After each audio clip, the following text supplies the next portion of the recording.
Alright everybody, hi, I'm Stephen Reich, and we're going to do a playthrough of the Pokemon trading card game for Game Boy and Game Boy Color.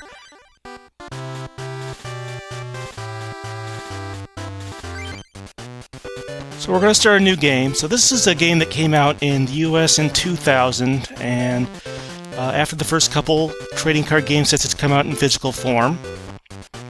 And basically it was a self-contained version of the trading card game in video game form. So let's just start off here. We'll start with a new game. And we'll do that.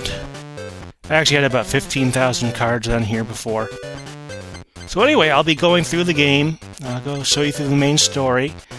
And I also have taken the time to scan in most of the cards from this game.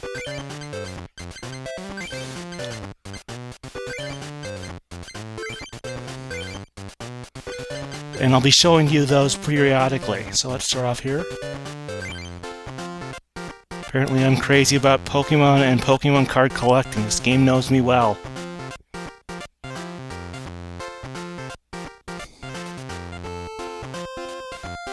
Rare and powerful cards held by Pokemon trading card game's greatest players.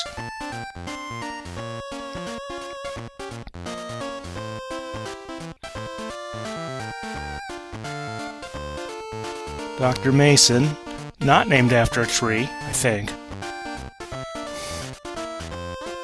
So there's our overworld map. We'll be seeing it again in a second.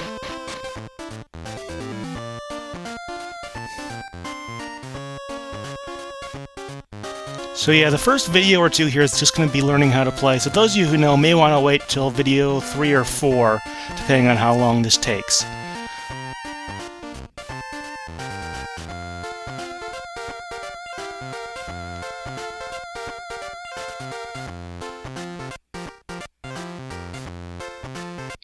Seems a bit odd that they have a research institute dedicated to the Pokemon trading card game. At least in the main games it makes sense to have one dedicated to Pokemon, but...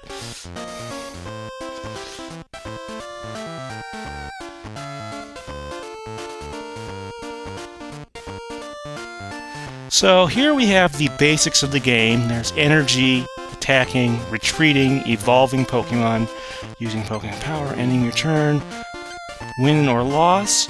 But actually, let's just go straight into the demo. Now, I'll try to explain here. The trading card game for Game Boy has a few inaccuracies, even at the time, and a few minor things here or there have changed with if you went to a trading card game league or tournament nowadays. So I'll try and point those out as time goes on. For now, we're just going to say nothing to ask. Then all, yes. Let's play a game. Just try to learn the basic steps. Yep, have to do as he says.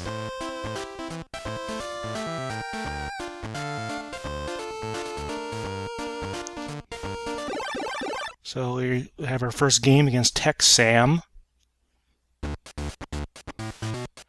Okay, normally we would shuffle our deck before the game starts, as you would expect, but in this case our decks are, for lack of a better term, pre-stacked. So in Pokemon trading card game, each deck has 60 cards, and you draw 7 cards in the top of your deck at the start of your game. Now to start off the game, we have to look in our hand and look for what are called basic Pokemon. In the trading card game, all Pokemon start off as basic Pokemon, and some of them evolve later.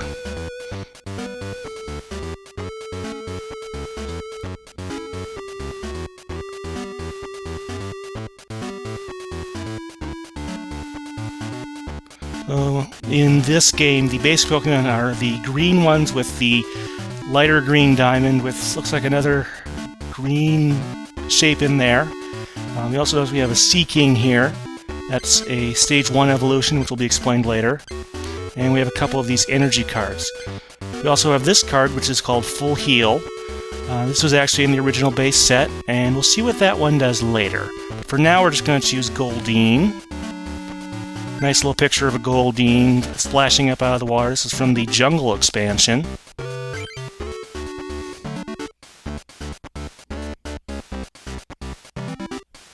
And then during the course of the game, we can have up to 5 Pokemon on what's called the bench, which goes behind our main active Pokemon, which we just placed.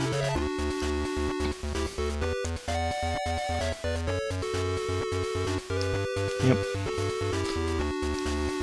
So we're going to choose Staryu.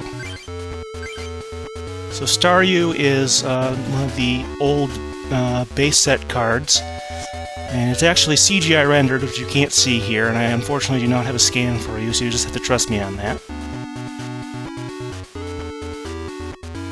Alright, so we're done. That's all we have for Pokemon, basic Pokemon, so let's just hit B, and we're done.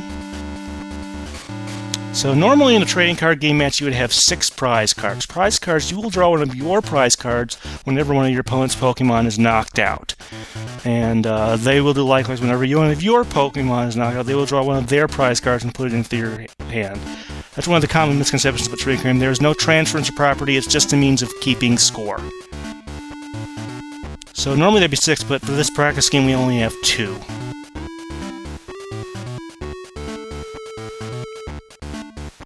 So we're going to determine who goes first. In this game, you always get to pick, and you always get to pick heads, so... you play first. So you start your turn by drawing a card, and we drew a water energy.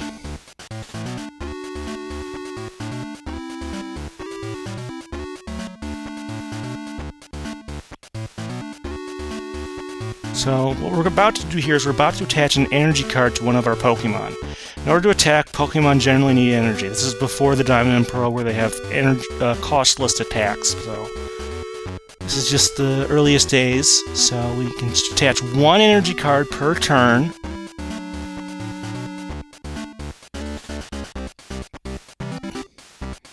So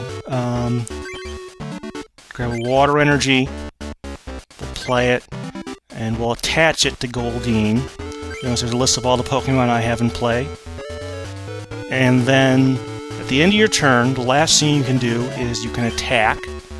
And you notice I have 1 water energy next to there and 1 water energy for the attack.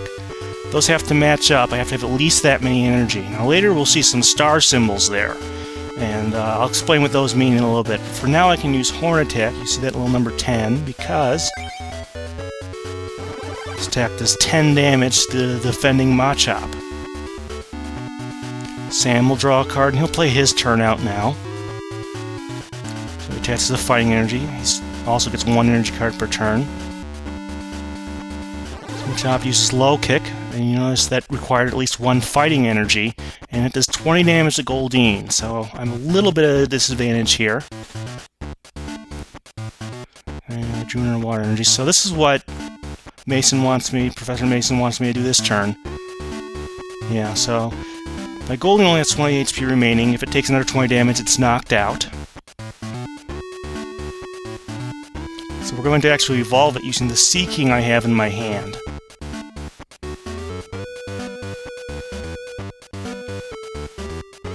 So he wants me to attach a Psychic Energy card to Seeking, and I'll explain why that works. You see that little star symbol he talks about that? When you see a cost like that, either an attack cost or retreat costs always consist of those little stars. Any type of energy can pay that cost. Now the reverse is not true. There are certain cards that only provide colorless energy, the star symbol. And those can only be used for that. They don't count as all types.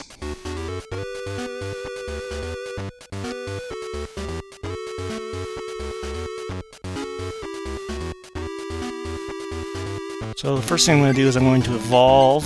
So Pokemon have to be out at least 1 full turn before you can evolve them. So Goldeen has been out since the last turn, so I can evolve it into Seeking, just like that. And you notice it gets more HP because Seeking has more HP than Goldeen. And the other thing you can do is I can attach this here. So now I can attack.